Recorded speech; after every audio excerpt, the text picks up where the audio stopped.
क्या आपने कभी सोचा है, आपके बच्चे ने आपको ही क्यों चुना? क्यों नहीं कोई और माँ बाप? क्या यह बस एक संयोग था, या इसके पीछे कोई अदृश्य योजना है जो जन्म से पहले ही तय कर दी गई थी? आज हम उस रहस्य को खोलेंगे जो आपकी सोच को गहराई तक हिला देगा। क्योंकि जब आप यह जानेंगे, तो आपको महसूस होगा कि जिन रिश्तों को आप बस इस जन्म का रिश्ता मानते थे, वो असल में सदियों पुराने हैं। सनातन धर्म कहता है, धरती पर आने से पहले हर आत्मा अपनी यात्रा खुद तय करती है। वो अपने अगले जीवन के अनुभव चुनती है, अपना परिवार, अपना समय और अपने संबंध। यह सब किसी भाग्य या संयोग से नहीं होता, बल्कि एक अदृश्य ब्रह्मांडीय योजना के अनुसार घटता है। जब एक आत्मा अपना पूर्व जीवन पूरा करती है, तो वह कुछ समय के लिए विश्राम में चली जाती है। पर यह विश्राम अंत नहीं होता। वह उस दौरान अपने जीवन की समीक्षा करती है। कौन सी सीख अधूरी रह गई, कहां प्रेम अधूरा रह गया, कहां उसने दर्द दिया और कहां उसे क्षमा नहीं मिली। वह सब कुछ आत्मिक स्तर पर देखती है। फिर एक अदृश्य ऊर्जा क्षेत्र में एक सभा होती है, जहां अनेक आत्माएं एक दूसरे से संवाद करती हैं। वहीं यह तय होता है कि अगला जन्म किसे कहां लेना है, कौन किस आत्मा के साथ फिर से जुड़ेगा, कौन सा रिश्ता दोहराया जाएगा और किस अधूरे पाठ को पूरा किया जाएगा। वेदों में इस अवस्था को पूर्व संस्कारिक योजना कहा गया है, अर्थात आत्मा की वह योजना जो जन्म से पहले तैयार की जाती है। यह योजना प्रेम, कर्तव्य और अनुभव तीनों के संतुलन से बनती है। इसी योजना के तहत एक आत्मा, जो अब आपका बच्चा है, धरती पर आने की तैयारी करती है। वह अपने आसपास चमकती असंख्य ऊर्जाओं के बीच से आपकी ऊर्जा को महसूस करती है। वह देखती है कि आपकी आत्मा में कौन से अनुभव अधूरे हैं, कौन सी भावनाएं अभी भी उपचार की प्रतीक्षा कर रही हैं, और क्या वह आपकी यात्रा में सहायता कर सकती है। फिर वह एक निर्णय लेती है, हां, इन्हीं के साथ जाना है। यही वह क्षण होता है जब ब्रह्मांड में दो आत्माओं का आत्मिक अनुबंध बनता है। यह अनुबंध शब्दों में नहीं होता, बल्कि ऊर्जा के माध्यम से लिखा जाता है। उस अनुबंध में लिखा होता है, मैं तुम्हारे जीवन में आऊंगा ताकि तुम्हें प्रेम, धैर्य और स्वीकार का अर्थ सिखा सकूं। मैं तुम्हारा बच्चा बनूंगा ताकि तुम्हें क्षमा की शक्ति याद दिला सकूं। मैं तुम्हारा पुत्री बनूंगी ताकि तुम्हें अपने भीतर के प्रकाश से मिलवा सकूं। जब यह आत्मिक निर्णय पूरा होता है, तो आत्मा प्रकाश की एक किरण बनकर माता के गर्भ में प्रवेश करती है। उस क्षण ब्रह्मांड में एक नई लहर उठती है, एक नई यात्रा की शुरुआत होती है। लेकिन इस प्रवेश के साथ ही आत्मा अपनी पुरानी स्मृतियां पीछे छोड़ देती है। वह सब भूल जाती है जो उसने योजना में देखा था, क्योंकि यही विस्मरण उसकी नई सीख की शर्त होती है। अगर आत्मा सब याद रखे, तो जीवन सीख नहीं बन पाएगा, वह केवल दोहराव बन जाएगा। इसलिए आत्मा जब गर्भ में प्रवेश करती है, तो उसे ढक दिया जाता है माया के पर्दे से। यह पर्दा उसे अपने पुराने जन्मों की स्मृतियों से मुक्त करता है, ताकि वह नया अनुभव कर सके, नया प्रेम सीख सके और अपनी योजना को बिना पूर्वाग्रह के निभा सके। मां को लगता है कि बच्चे ने उसे चुना, पर सत्य यह है कि बच्चे ने पहले से ही तय किया था कहां उतरना है, किससे जुड़ना है और किन भावनाओं को अनुभव करना है। कई बार हम कहते हैं, यह बच्चा मेरे जीवन में वरदान बनकर आया, क्योंकि वास्तव में वो आत्मा उसी समय आई होती है जब आपकी चेतना उस शिक्षा को स्वीकारने के लिए तैयार होती है। हर बच्चा अपने साथ एक ऊर्जा लाता है। वो घर की तरंगें बदल देता है, मां के भीतर प्रेम का विस्तार कर देता है और पिता के भीतर जिम्मेदारी का प्रकाश जगा देता है। वो केवल एक नया जीवन नहीं लाता, वो अपने साथ एक नया अर्थ लेकर आता है। इसलिए कहा गया है, बालक देवता का रूप है, क्योंकि जब कोई आत्मा नया जन्म लेती है, तो वह अपने भीतर ईश्वर की ताजा स्मृति लेकर आती है। उसकी आंखों में वही शुद्धता होती है जो ईश्वर की पहली रचना में थी। जब आप अपने बच्चे को देखते हैं, तो केवल एक देह मत देखिए, वह एक पुरानी आत्मा है जिसने आपको पहचान कर चुना है, क्योंकि उसे पता था कि इस बार आपकी कहानी अधूरी है और वह इसे पूरा करने आई है। यह रिश्ता केवल रक्त का नहीं है, यह आत्मा का बंधन है, वो बंधन जो समय से परे है, जिसे जन्म मृत्यु नहीं तोड़ सकते। और शायद यही वजह है कि जब आप अपने बच्चे की आंखों में देखते हैं तो एक अजीब सी पहचान महसूस होती है, जैसे कहीं देखा हो, कभी मिला हो, कभी छुआ हो। वो एहसास कोई कल्पना नहीं, वो आत्मा का स्मरण है जो आपके भीतर गहराई में जागता है, क्योंकि यह रिश्ता इस जन्म का नहीं, असंख्य जन्मों का है। और हर जन्म में यह आत्मा किसी न किसी रूप में आपके जीवन को रोशन करने लौटती रही है। कभी वह आपकी मां बनी, कभी पिता, कभी मित्र, कभी वही संतान जो अब आपकी गोद में है। रूप बदलते हैं, पर आत्मा का उद्देश्य वही रहता है, सीखना, सिखाना और प्रेम को पूर्ण करना। गरुड़ पुराण कहता है, आत्मा अपनी संगति से नहीं, अपने संस्कारों से जुड़ी रहती है। अर्थात जिस आत्मा से आपका भावनात्मक आरण शेष है, जिससे आपने कभी प्रेम अधूरा छोड़ा या दर्द दिया, वह आत्मा पुनः आपके जीवन में लौटती है, कभी माता पिता बनकर, कभी संतान बनकर, ताकि दोनों आत्माएं मिलकर अधूरे चक्र को पूरा कर सकें। यही कारण है कि जब कोई बच्चा जन्म लेता है तो माँ बाप कहते हैं, लगता है इसे पहले से जानता हूं। या कई बार कोई बच्चा जन्म के कुछ महीनों में ही अपनी पुरानी सी आदतों से चौंका देता है। वह सब यूं ही नहीं होता, यह आत्मा की स्मृतियों की झिलमिलाहट होती है, जो माया के पर्दे के पीछे से कभी कभी झांक लेती है। हर बच्चा अपनी आत्मिक यात्रा के एक विशेष चरण पर आता है। कोई आत्मा बहुत प्राचीन होती है, परिपक्व और शांत, तो कोई अभी नई यात्रा पर है, सीखने और अनुभव करने की उत्सुक। इसलिए कुछ बच्चे जन्म से ही गहरे होते हैं, तो कुछ जीवन को खेल की तरह जीते हैं। दोनों सही हैं, बस उनके अध्याय अलग अलग हैं। शास्त्रों में कहा गया है कि जब आत्मा किसी घर का चयन करती है तो वह केवल भावनाएं नहीं, ऊर्जाएं भी चुनती है।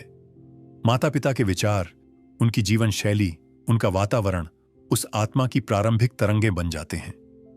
गर्भ वह पहला मंदिर है जहां आत्मा पहली बार धरती की ऊर्जा को महसूस करती है। इसलिए कहा गया है, मां की गोद ही आत्मा का पहला पाठशाला है। वहां से वह प्रेम, सुरक्षा और भावनाओं का स्वाद छकती है। अगर मां शांति में है तो आत्मा का आरंभ भी शांति से होता है।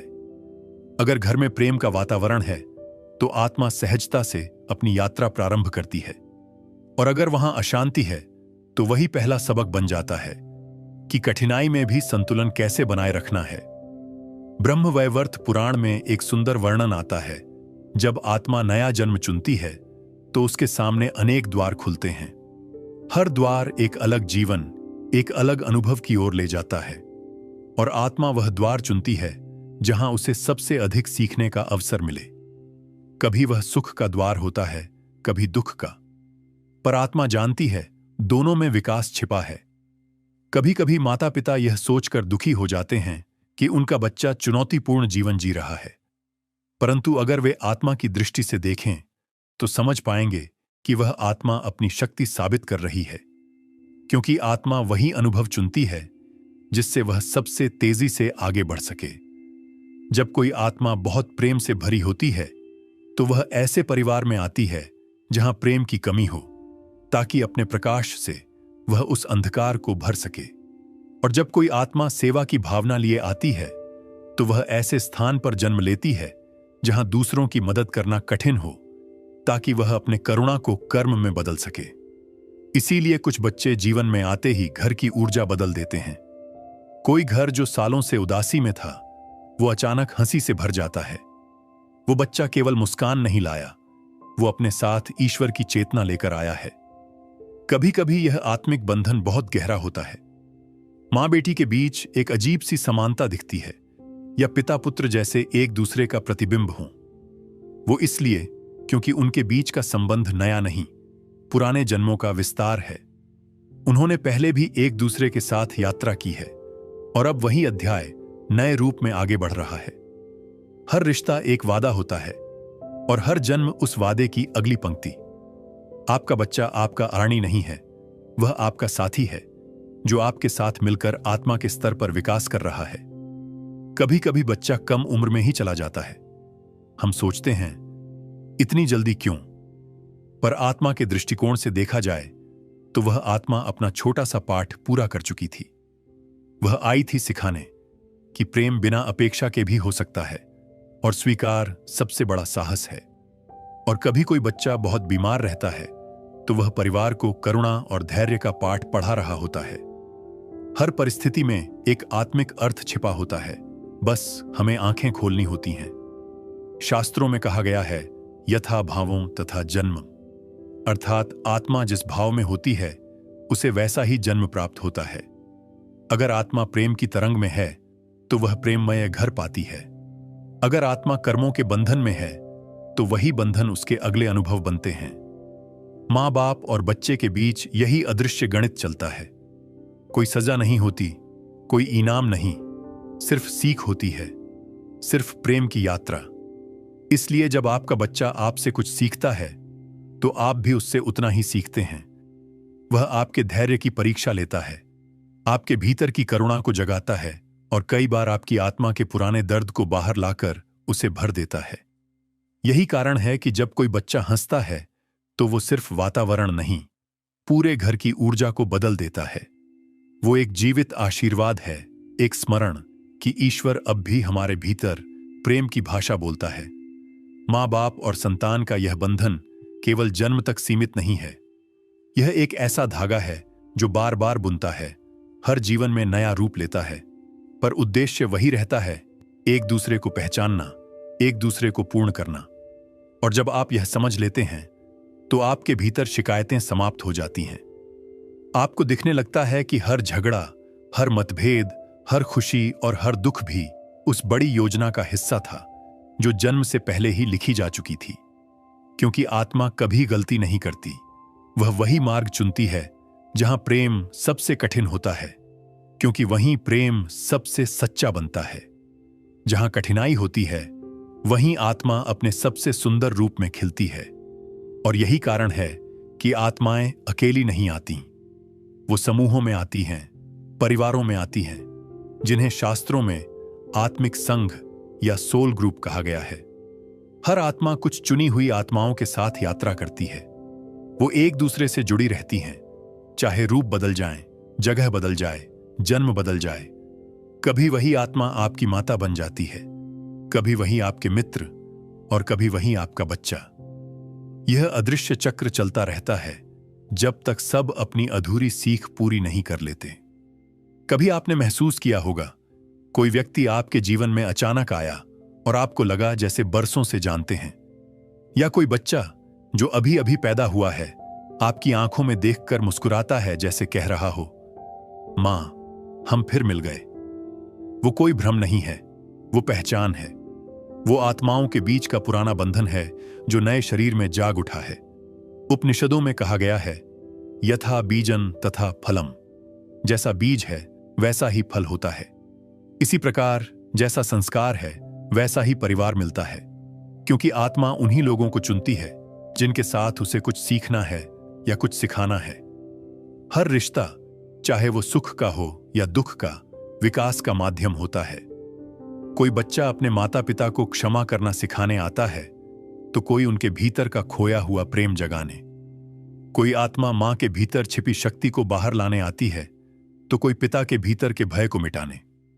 हर आत्मा एक उद्देश्य लेकर आती है और जब वह उद्देश्य पूरा हो जाता है तो वह रिश्ता बदल जाता है, कभी समाप्त होकर, कभी मौन होकर, पर आत्मिक स्तर पर वो संबंध कभी नहीं टूटता।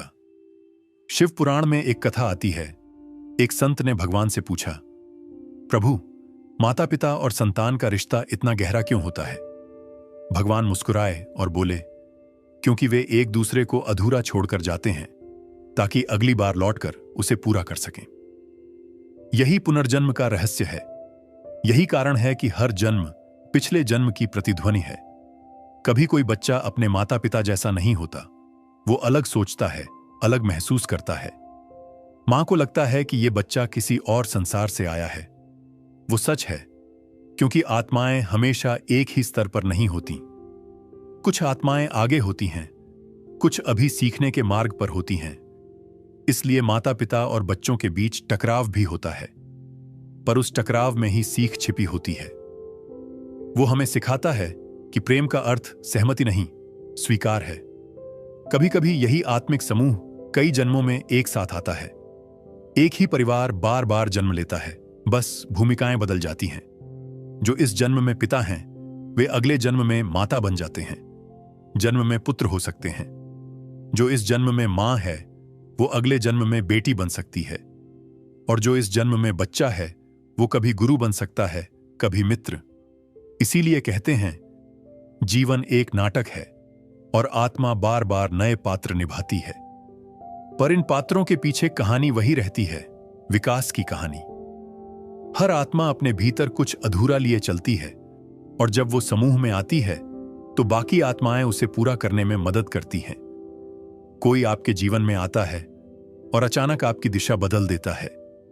वो कोई अजनबी नहीं, वो वही आत्मा है जो पहले भी आपके मार्ग में आई थी। बस इस बार उसका कार्य कुछ और है। विज्ञान अब धीरे धीरे इस सच्चाई को स्वीकारने लगा है। कई बच्चों ने पिछले जन्म की यादें बताईं जो बाद में सच साबित हुईं।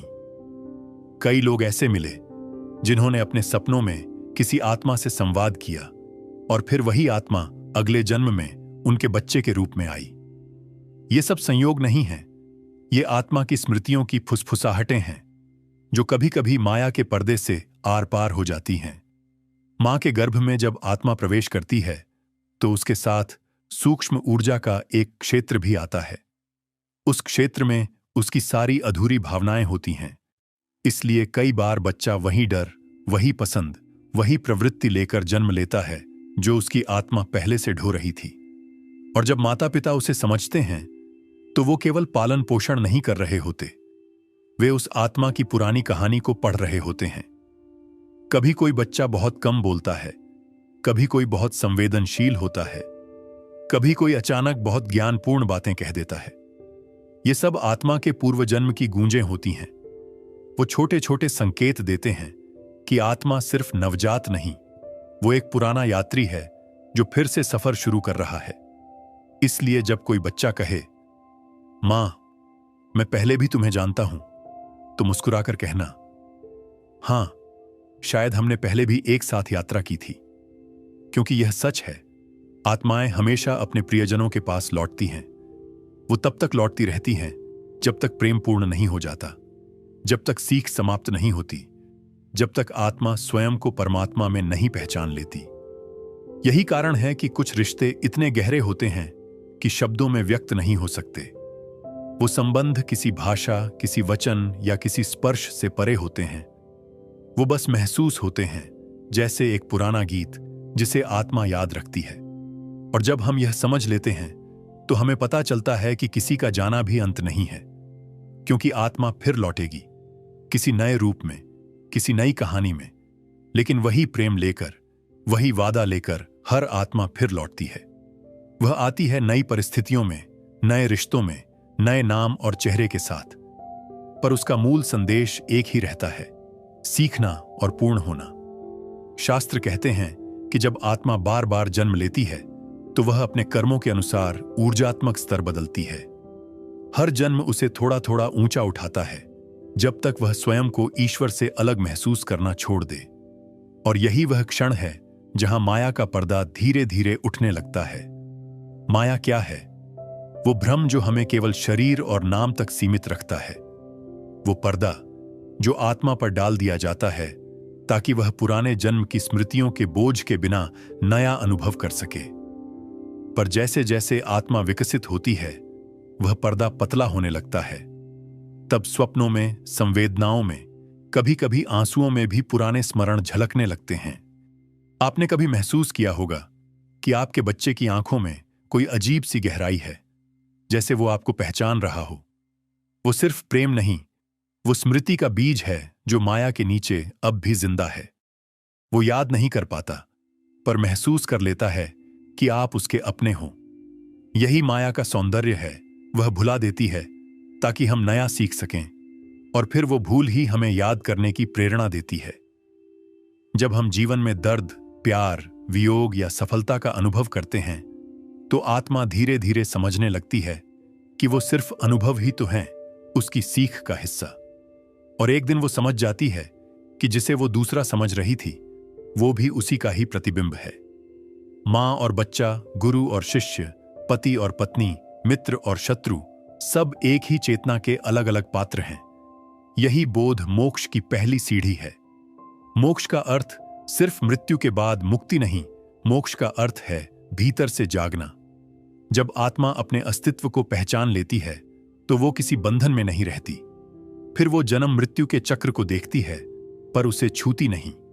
वो जान लेती है कि हर जन्म एक कक्षा था और हर रिश्ता एक पाठ। अब वो आत्मा दूसरों की मदद के लिए लौटती है, उन्हें जगाने के लिए, उन्हें प्रेम का संदेश देने के लिए। ऐसी आत्माएं देवतुल्य हो जाती हैं जो अपने मोक्ष के बाद भी दूसरों की चेतना को उठाने के लिए कार्यरत रहती है। वो मां की प्रार्थना में, पिता के त्याग में या किसी बच्चे की मासूम हंसी में दिखाई देती है। वो हर रूप में उपस्थित रहती हैं, बस हमारी आंखों को देखना सीखना होता है।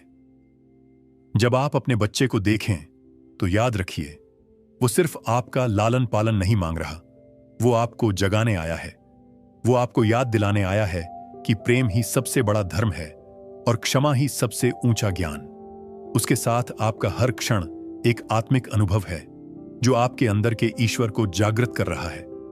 इसीलिए जब जीवन कठिन लगे तो आसमान की ओर देखिए।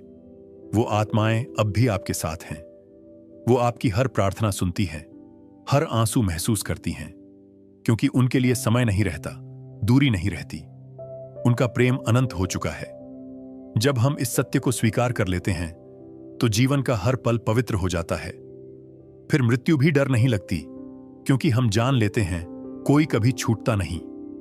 हर मिलन, हर विछोह, हर आंसू एक नए अध्याय की शुरुआत भर है। और जब अगली बार आप अपने बच्चे की आंखों में देखें तो याद रखिए, वो आंखें सिर्फ इस जन्म की नहीं हैं। वो उन आत्माओं की कहानी कह रही हैं जो सदियों से साथ चल रही हैं, एक दूसरे को पूर्ण करने के लिए, एक दूसरे को जगाने के लिए। यही जीवन का सबसे बड़ा रहस्य है कि हम कभी अलग नहीं थे, न कभी अलग होंगे। हम सभी एक ही स्रोत के अंश हैं, एक ही प्रकाश की चिंगारियां। और जब यह बोध हो जाता है तभी सच्चा मोक्ष मिलता है, जहां ना मृत्यु रहती है, ना जन्म, सिर्फ शांति रहती है। यदि आज इस वीडियो की बातें आपके दिल को छू गई हों तो कमेंट में लिखिए, मैं अपनी आत्मा की योजना को स्वीकार करता हूं। इस संदेश को अपने दोस्तों और परिवार के साथ साझा करिए ताकि वे भी समझ सकें कि उनके रिश्ते सिर्फ संयोग नहीं, एक आत्मिक प्रतिज्ञा है। और अगर आप भी आत्मा, कर्म और जन्म के ऐसे गहरे रहस्यों को समझना चाहते हैं तो आत्म रहस्य चैनल को अभी सब्सक्राइब करिए, क्योंकि यहां हर कहानी आपको आपसे मिलवाती है, जहां मृत्यु अंत नहीं बल्कि आत्मा की नई यात्रा की शुरुआत है।